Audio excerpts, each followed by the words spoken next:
2 Kings chapter 9. Now Elisha the prophet summoned one of the sons of the prophets and said to him, "Tuck your cloak under your belt, take this flask of oil, and go to Ramoth-Gilead. When you arrive, look for Jehu son of Jehoshaphat the son of Nimshi. Go in, get him away from his companions, and take him to an inner room.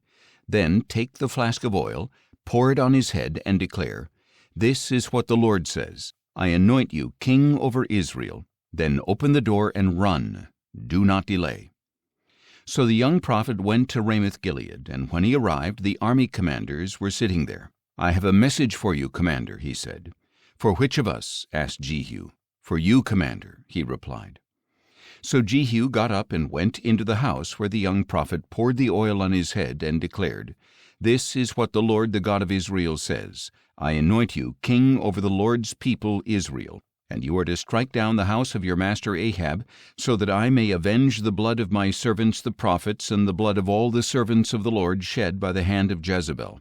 The whole house of Ahab will perish, and I will cut off from Ahab every male, both slave and free, in Israel. I will make the house of Ahab like the houses of Jeroboam son of Nebat and Baasha son of Ahijah. And on the plot of ground at Jezreel the dogs will devour Jezebel, and there will be no one to bury her." Then the young prophet opened the door and ran. When Jehu went out to the servants of his master, they asked, "Is everything all right? Why did this madman come to you? You know his kind in their babble," he replied. "That is a lie," they said. "Tell us now." So Jehu answered, "He talked to me about this and that, and he said, 'This is what the Lord says, I anoint you king over Israel.'" Quickly each man took his garment and put it under Jehu on the bare steps. Then they blew the ram's horn and proclaimed, "Jehu is king." Thus Jehu son of Jehoshaphat the son of Nimshi conspired against Joram. Now Joram and all Israel had been defending Ramoth-Gilead against Hazael king of Aram. But King Joram had returned to Jezreel to recover from the wounds he had suffered at the hands of the Arameans in the battle against Hazael their king. So Jehu said, "If you commanders wish to make me king, then do not let anyone escape from the city to go and tell it in Jezreel." Then Jehu got into his chariot and went to Jezreel, because Joram was laid up there, and Ahaziah king of Judah had gone down to see him. Now the watchman standing on the tower in Jezreel saw Jehu's troops approaching, and he called out, "I see a company of troops. Choose a rider," Joram commanded. "Send him out to meet them, and ask, 'Have you come in peace?'" So a horseman rode off to meet Jehu and said, "This is what the king asks, 'Have you come in peace?'" "What do you know about peace?" Jehu replied. "Fall in behind me." And the watchman reported, "The messenger reached them, but he is not coming back."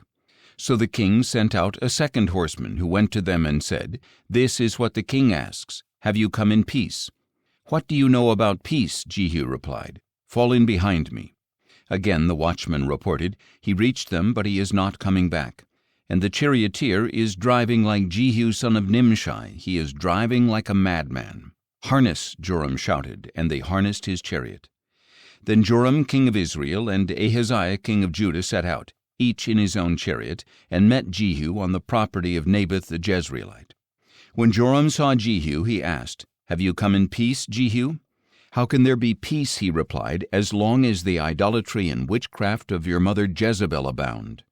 Joram turned around and fled, calling out to Ahaziah, "Treachery, Ahaziah!" Then Jehu drew his bow and shot Joram between the shoulders. The arrow pierced his heart, and he slumped down in his chariot. And Jehu said to Bidkar his officer, "Pick him up and throw him into the field of Naboth the Jezreelite. For remember that when you and I were riding together behind his father Ahab, the Lord lifted up this burden against him. As surely as I saw the blood of Naboth and the blood of his sons yesterday, declares the Lord, so will I repay you on this plot of ground, declares the Lord. Now then, according to the word of the Lord, pick him up and throw him on the plot of ground." When King Ahaziah of Judah saw this, he fled up the road toward Beth-Hagan. And Jehu pursued him, shouting, "Shoot him too." So they shot Ahaziah in his chariot on the ascent of Gur near Ibleam, and he fled to Megiddo and died there. Then his servants carried him by chariot to Jerusalem and buried him with his fathers in his tomb in the city of David.